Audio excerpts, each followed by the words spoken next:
Shalom Aleichem B'Shem Yeshua HaMashiach. Sekali lagi, Shalom Aleichem B'Shem Yeshua HaMashiach. Jawab? Iya, luar biasa. Yang lain sudah paham, yang sudah tahu menjawab. Jadi jawabnya Wa'alaikum Shalom. Bisa jadi Shalom B'Shem Yeshua HaMashiach. Jadi sekedar informasi bahwa Aleichem itu artinya kepadamu. B'Shem itu dalam nama, Yesus adalah Yesus, HaMashiach itu adalah Kristus. Jadi artinya salam damai sejahtera kepadamu dalam nama Yesus Kristus. Itu dalam bahasa aslinya. Tapi kata Shalom saja itu sudah cukup. Nah, kita lebih banyak saudara-saudara kita juga yang di seberang sana punya salam yang khusus ya. Assalamualaikum warahmatullahi wabarakatuh. Nah, kita juga punya yang lengkap seperti tadi. Kalau mau pakai silakan pakai. Tapi kalau terlalu panjang cukup pakai ya biasa kita pakai kata Shalom, karena itu sudah menggambarkan arti daripada Shalom itu sendiri. Baru kata Adonai Eloheinu melek haolam. Terpujilah Tuhan Allah kita, Raja semesta alam. Itu juga hal-hal yang biasa, ungkapan-ungkapan yang disampaikan oleh saudara-saudara kita yang berlatar belakang Yahudi kalau mau berbicara, bersyukur kepada Tuhan. Sama dengan kita pada saat ini, dan kita bersyukur karena bisa dipertemukan para pengurus dari seluruh wilayah di KST. Kita datang di Jemaat Karmel Tombi untuk melaksanakan pertemuan jaringan kerja. Dan kita berterima kasih kepada tuan rumah, kepada panitia Jemaat Karmel yang sudah mempersiapkan segala sesuatu, kepada panitia yang ada, Klasis paling utara, nah sehingga kita bisa memulai kegiatan kita pada saat ini melalui ibadah pembukaan. Nah, saudara, kalau kita melihat bacaan kita tadi ini adalah bacaan yang sudah sangat lasih, ya. Dan pasti saya berpikir, saudara bilang begini, saya sudah tahu itu apa pendeta bilang. Karena itu sudah sering kita dengar. Tapi tunggu dulu, apakah itu yang dimaksudkan oleh firman ini? Karena kadang-kadang kita menafsir berdasarkan tafsiran. Artinya kita menafsir dari tafsiran orang lain. Ya kan? Karena selama ini kita pahami talenta itu sebagai bakat, sebagai kemampuan khusus. Kalau membicarakan ayat ini kan, tapi bukan bicara soal itu. Tapi itu kita kembang-kembangkan. Oh, kalau orang jangan main bola, ayo kita banyak main bola. Orang jangan menyanyi, maka banyak menyanyi. Kedengaran benar. Tapi tunggu dulu, mungkin ke situ tapi kita lihat dulu apa yang Tuhan Yesus sampaikan dalam bacaan kita ini. Nah, pertama-tama kita lihat bacaan ini berbicara tentang apa? Berbicara tentang kerajaan Allah. Nah, saudara, kalau kita perhatikan baik-baik, kita harus memahami firman Tuhan itu berdasarkan konteksnya. Sebab hal kerajaan sorga, kerajaan sorga itu istilahnya Matius. Karena Matius ini berlatar belakang Yahudi, dia sangat sekali menyebut nama Allah. Nah, sehingga dia lebih banyak menggunakan kata sorga. Sorga itu tempat di mana Allah berada. Tapi kalau kita lihat Injil Markus, Lukas, dan tempat lain akan disebut kerajaan Allah. Tapi Matius lebih banyak menggunakan kerajaan sorga karena latar belakang Yahudinya itu. Jadi, ayat berbicara yang pertama berbicara tentang kerajaan Allah, kerajaan sorga. He basileia tute, itu apa bahasa aslinya? Apa arti kerajaan Allah? Nah, kerajaan Allah itu berbicara mengenai pemerintahan Allah, bukan berbicara tentang suatu singgasana atau berbicara tentang suatu tahta yang kita lihat. Betul, Allah bertahta, tetapi dalam istilah kerajaan Allah berbicara bagaimana Allah berkuasa, memerintah dan kehidupan kita, dan kita merasakan kehadiran Allah itu. Misalnya adalah menikmati sukacita dan sejahtera bersama seperti saat ini kehadiran kerajaan Allah. Dan kerajaan Allah itu seharusnya itu yang diberikan oleh gereja, yang sebenarnya gereja memberitakan kerajaan Allah. Karena kerajaan Allah berbicara mengenai kebenaran Allah, berbicara mengenai keselamatan, berbicara mengenai pekerjaan Allah di dunia ini, di mana kehendak Allah dinyatakan. Itu kerajaan Allah. Jadi diumpamakan Yesus ini perumpamaan. Apa perumpamaan itu adalah? Kalau kita sekarang sebut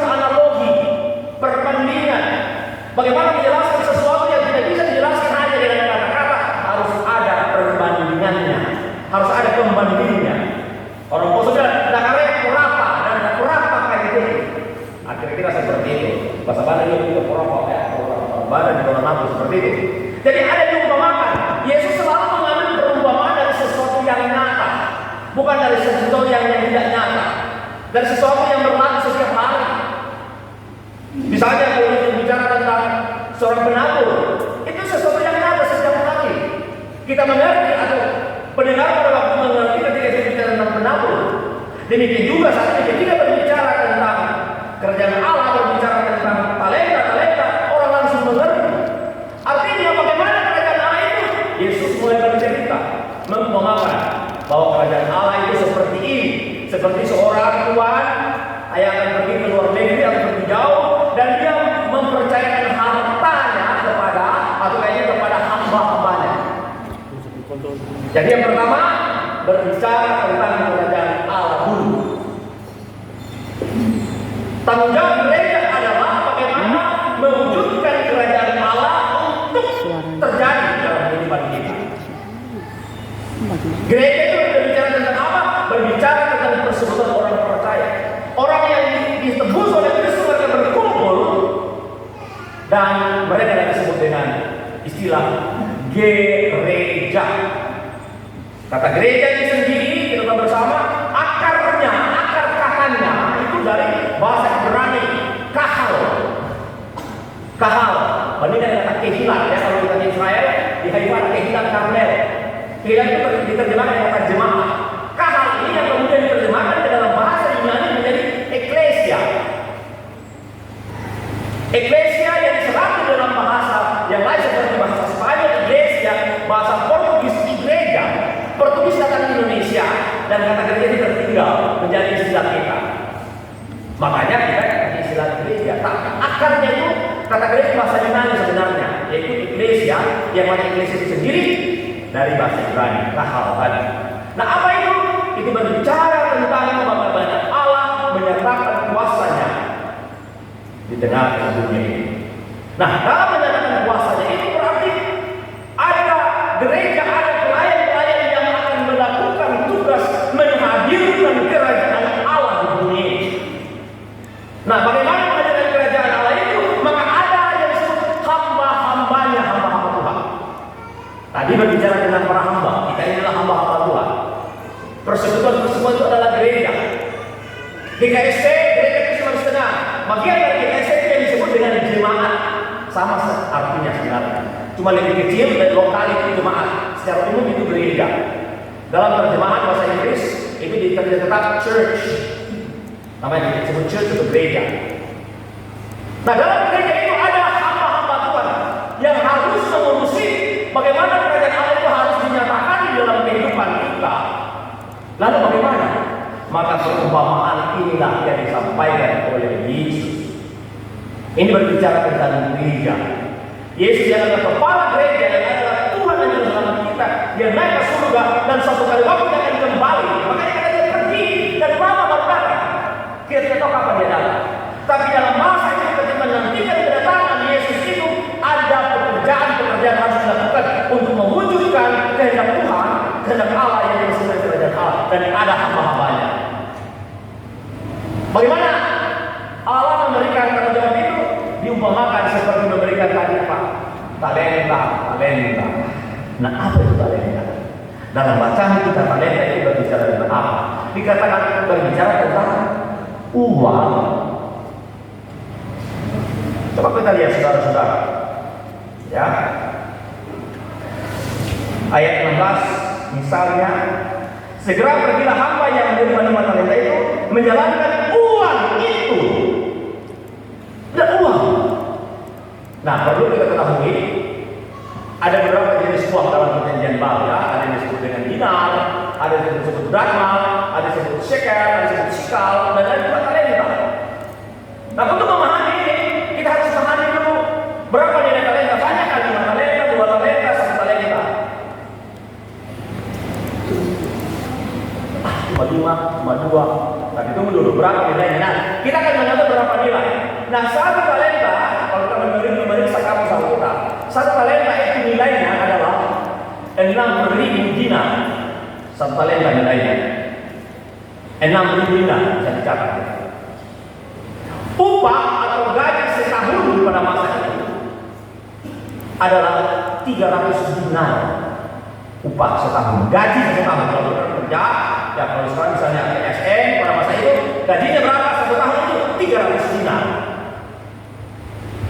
Nah sehingga satu talenta itu 6.000 dibahagi 300, berapa kita dapat? 20. Artinya satu talenta itu nilainya sama dengan 20 tahun kerja. Banyak ya? Satu talenta nilainya adalah gaji 20 tahun. Nah yang dinas sampai 20 tahun berarti gajimu baru satu talenta. Ya kan? Bayangkan kalau 5 talenta dikali saja 5 kali 20 berapa? 100 tahun kerja. Demikian juga 2 talenta dan selanjutnya. Dan dikatakan ketika diberikan uang itu, langsung yang punya 5 talenta, 2 talenta menjalankan uang dan mereka berkepada sesuatu sehingga mendapat laba masing-masing. 5 kemudian ada 2, 10 jadi 4. Artinya ada 100% keuntungan. Ya ini tidak berbicara apa namanya secara nominal, tapi kualitas 100%. Ada banyak. Nah untuk memahami hal ini konteksnya adalah pada masa itu adalah hal yang biasa untuk istilahnya ada yang disebut dengan ekonomi pemilik modal dan pemilik usaha. Jadi yang memiliki modal dia bekerja sama dengan orang-orang yang menjalankan usaha, ada perjanjian. Ya kau jalankan ini, kemudian sekian untuk saya. Nah kira-kira itu konteksnya. Nah sehingga orang yang mendengar tentang apa yang Yesus sampaikan ini berumpama mereka mengerti. Dan yang 5 talenta 2 talenta tadi menjalankan uangnya dan mereka mendapatkan 100% keuntungan. Tetapi yang hanya satu itu dia tidak melakukan apa-apa. Dikatakan dia ambil uang itu, dia gali tanah, dia tanam. Karena uang talenta itu adalah terbuat dari emas dan perak. Itulah sebabnya nilainya lebih tinggi. Jadi Yesus berbicara tentang apa? Berbicara pada Yesus berarti ketika Yesus naik ke surga dan kerajaan Allah menyatakan Yesus memberikan modal dalam tanda kutip. Itu modal usaha. 5 talenta, 2 talenta itu dalam dunia kita itu modal usaha. Artinya yang disebut modal usaha itu yang harus dikembangkan untuk mendapatkan keuntungan, untuk mendapatkan laba. Laba dalam kerajaan surga, dalam kerajaan Allah. Apa itu? Nah kalau kita pahami dalam kehidupan pelayanan kita itu berbicara tentang potensi yang Tuhan berikan kepada kita. Ada potensi. Nah kita semua tahu potensi kita ya. Mungkin di sini sudah ada talenta, ada potensi, ada jago nyanyi yang masuk di situ kalian yang disebut talenta apa-apa ya. Karena kata talenta kita ini selalu dipengaruhi oleh istilah bahasa Inggris ya, talent. Indonesia got talent, America got talent. Dan jadi kata itu yang kita pakai untuk memahami firman Tuhan ini. Padahal itu begitu, tapi ada hubungan dengan ini. Tapi hanya sebagian kecil daripada itu. Tidak ada potensi diri Tuhan berikan kepada kita. Kita tahu potensi kita seperti apa. Paling tidak yang paling dasar potensi Tuhan memberikan kita otak, memberikan pikiran, memberikan kecerdasan kepada kita. Yang untuk kita pakai untuk memuliakan nama Tuhan. Yang pertama. Kemudian ada potensi ekonomi. Semua kita punya potensi ekonomi. Ekonomi pribadi, ekonomi jemaat, ya. Ekonomi gereja ada potensinya. GKST punya tanah luas banyak. Di Bali Utara ini ada tanah GKST di Bondoyo sana. Ada berapa hektar? Itu potensi. Di mana-mana ada. Nah, bagaimana kita mengolah potensi itu menjadi pertanyaan bagi kita. Potensi ekonomi, potensi sosial, potensi masyarakat. GKST ini ada berapa jemaat? Ada berapa kelas? 27. Hampir 500 jemaat, ada 27 klasis. Potensinya besar.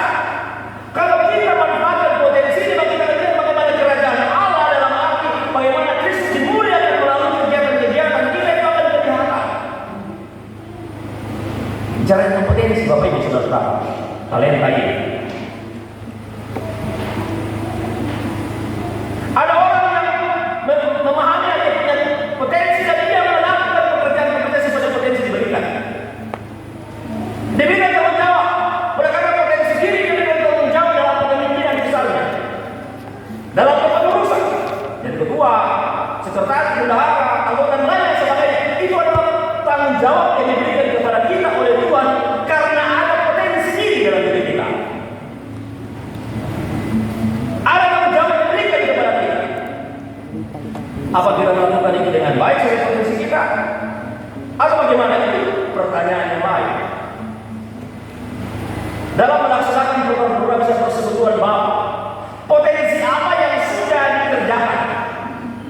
Dalam program-program yang sudah disusun, potensi apa yang sudah kita kembangkan dan kita sudah eksplor untuk kita pakai untuk kemudian melalui persekutuan Bapa, baik arah sinode, arah kelas dan arah jemaat. Pernahkah kita bapak-bapak berbicara tentang potensi-potensi ini? Potensi politik, potensi sosial, ada banyak. Bagaimana kita menata potensi ini supaya kerajaan Allah itu menjadi nyata, diwujudkan dalam kehidupan kita supaya Tuhan dimuliakan. Itu yang penting. Itu berbicara tentang bagaimana mereka itu. Kemudian yang penting lagi, dalam bacaan kita ini, dalam perumpamaan ini berkata bahwa setiap tanggung jawab yang diberikan kepada kita atau setiap potensi yang kita berikan kepada kita akan dipertanggungjawabkan suatu waktu. Ada reward, ada punishment, katakanlah demikian. Ya, masalah reward kita kan dalam kehidupan kita selalu ada ya. Di pemerintah itu ada reward diberikan kepada kita dalam berbagai macam bentuk. Kalau yang jadi guru misalnya ada ada sertifikasi ya. Iya. Ada ukir misalnya, ada apa lagi? Itu reward namanya. Ya. Kalau sama-sama Tuhan jemaat, ada misalnya dalam anggaran ada gaji 13 misalnya, ya kan? Berkunjung itu ada ucapan terima kasih. Itu bentuk adalah reward sebenarnya. Dan bukan hanya secara tapi kemudian ketika kita mengakhiri kehidupan kita di dunia ini, maka ada reward surgawi yang akan diterima bagi setiap orang yang telah menjalankan talentanya atau potensi dirinya. Tetapi bagi mereka yang tidak menjalankan potensi seperti yang punya talenta saat ini, nah apa talenta saat yang punya satu talenta ini apa yang dia lakukan? Kerjanya marah-marah, kerjanya cuma protes, bicara sana sini, tidak buat apa-apa. Nah kira-kira ada orang seperti ini dalam organisasi kita? Komentarnya kritik tidak luar biasa, tapi tidak buat apa-apa. Sementara sebagian orang dia bekerja dengan tulus, siang malam dia terima kritikan segala macam, tapi tetap tulus bekerja. Orang-orang yang tulus bekerja itu akan mendapatkan reward. Dalam bacaan kita dikatakan apa? Bahwa Tuhan akan mengadakan begini. Baik sekali perbuatan itu, hai hamba yang baik dan setia. Engkau bersedia memikul tanggung jawab dalam perkara yang kecil, aku akan memberikan kepadamu tanggung jawab dalam perkara yang besar. Dan dikatakan, masuklah dan turutlah dalam kebahagiaan Tuhanmu. Betapa indahnya ketika Tuhan yang memuji kita oleh karena pekerjaan. Mungkin manusia tidak menghargai pekerjaan kita. Mereka tidak mengapresiasi apa yang telah kita lakukan. Tapi ingat, Tuhan yang menghargai, Tuhan yang memuji. Dan dikatakan, ketika kita setia dalam perkara kecil, maka Tuhan akan memberikan tanggung jawab dalam perkara besar. Kalau hari ini kita misalnya ya, kita jadi ketua bapak jemaat, periode jadi ketua bapak sinode. Ya kan itu dalam tanggung jawab yang lebih besar kan? Kalau misalnya kita di jemaat, ini contoh ya, kita nggak jadi penatua, tapi kita setia dalam pelayanan. Tuhan lihat bahwa dia punya potensi dan dia lakukan dengan penuh tanggung jawab. dalam pencalonan majelis sinode, dia masuk, dan dia jadi majelis sinode, contoh. Atau memberikan perkara yang lebih besar, tanggung jawab perkara yang lebih besar. Kenapa? Karena engkau setia, karena engkau telah bertanggung jawab. Dalam kehidupan kita sebagai hamba-hamba Tuhan, sebagai pengurus, berbicara tentang tanggung jawab kepada Tuhan. Ketika kita diberikan tanggung jawab sebagai pimpinan organisasi, sebagai pengurus, betul, dan di dunia ini kita bekerja sebagai organisasi. Karena organisasi itu penting untuk menata pelayanan-pelayanan. Tapi ingat, apa yang kita lakukan di bumi ini itu diikat di surga. Karena Tuhan akan tanya kepada kita, apa yang telah kau lakukan? Tapi ketika kita tidak melakukan tanggung jawab dengan baik, firman Tuhan berkata begini. Sebab itu ambillah talenta itu daripadanya dan berikan kepada orang yang mempunyai 10 talenta itu. Karena setiap orang yang mempunyai, kepadanya akan diberi. Orang yang telah melakukan pekerjaan dengan baik, kalau dia bertanggung jawab, akan diberikan ditambahkan tanggung jawab kepadanya. Sehingga dia berterima. Tetapi siapa yang tidak mempunyai apapun juga yang ada padanya, akan diambil daripadanya. Kalau kita tidak bertanggung jawab, kita bertanggung jawab yang kecil, jangan harap mau dapat yang besar. Yang kecil saja kita tidak bisa, mau lagi yang besar. Maka Tuhan bilang, diambil itu daripadamu. Tuhan berikan kita otak, kecerdasan. Tapi kecerdasan itu kita tidak pakai untuk memuliakan Tuhan, tapi justru untuk menggantikan segala macam. Tuhan bilang, aku akan ambil itu daripadamu. Karena kau tidak pakai. Akhirnya apa yang terjadi? Dia ada stroke. Dia ada masalah. Dan kita mau ini hanya mengatakan bagaimana Tuhan bisa bekerja kalau dia tidak patut untuk dalam Tuhan. Makanya ada orang yang diberikan tanggung jawab untuk menjadi pelayan, tapi dia tidak melakukan, justru dia meninggalkan. Dalam perjalanan hidupnya, dia mengalami penderitaan dan dia menyesali itu. Tapi sudah terlambat. Kalau saat ini kita diberikan tanggung jawab sebagai pengurus Bapa, lakukanlah itu dengan penuh tanggung jawab. Dan dalam PKK ini, kita berbicara mengenai program-program persekutuan Bapa GKS. Apakah program-program itu menggambarkan bagaimana talenta-talenta yang kepada kita itu dijalankan dengan baik? Ini berbicara tentang persekutuan. Apa itu persekutuan? Kita berbicara bersekutu, yang bersaksi, melayani. Tapi apa itu sebenarnya? Dalam bahasa asing disebut dengan koinonia. Dalam terjemahan fellowship, apa itu koinonia? To share, to have in common. Artinya untuk membagi, untuk sharing bersama apa yang ada pada kita, untuk bekerja sama. Hati dan pikiran kita bersatu, melakukan pelayanan untuk Tuhan. Ini koinonia, ini persekutuan. Sehingga kalian persekutuan Bapa, artinya Bapak-bapak ini yang sudah punya pengalaman luar biasa, yang punya potensi yang luar biasa, bersama-sama menyatukan pikiran, menyatukan pendapat, menyatukan ide-ide untuk melakukan suatu program untuk kerajaan Allah, untuk kemuliaan nama Tuhan. Dan saya percaya apa yang kita lakukan selama ini adalah untuk kerajaan Allah. Amin. Untuk kemuliaan nama Tuhan, bukan untuk kita.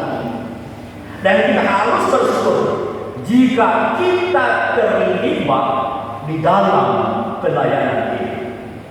Sebenarnya Tuhan bisa lakukan sendiri, karena Tuhan Maha Kuasa, atau Tuhan bisa pakai malaikat-malaikat untuk melakukan pekerjaan. Tapi Tuhan itu Maha Kasih. Dia mau melibatkan kita, terlibat di dalam pekerjaannya, sehingga dia memberikan tanggung jawab kepada kita untuk kita lakukan, untuk sharing tanggung jawab. Dan itu adalah kehidupan yang indah. Dan itu menggambarkan bagaimana kehidupan Trinitas itu.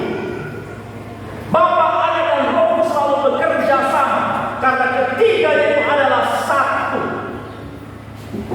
Tritunggal itu bukan 3 orang, tapi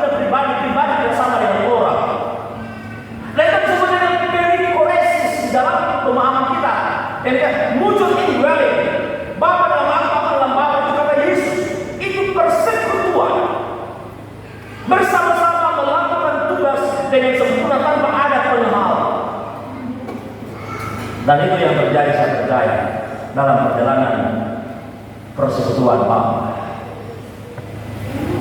Dan semoga setelah kita melakukan PDK dimulai dibuka pada malam ini, besok kita akan banyak berbicara. Dan semoga ini akan menjadi motivasi bagi kita dalam menyusun program-program ke depan. Apa yang seharusnya kita lakukan untuk mewujudkan kehadiran kerajaan Allah di tengah dunia ini. Karena ketika Tuhan Yesus datang kedua kali, seperti dalam perumpamaan ini,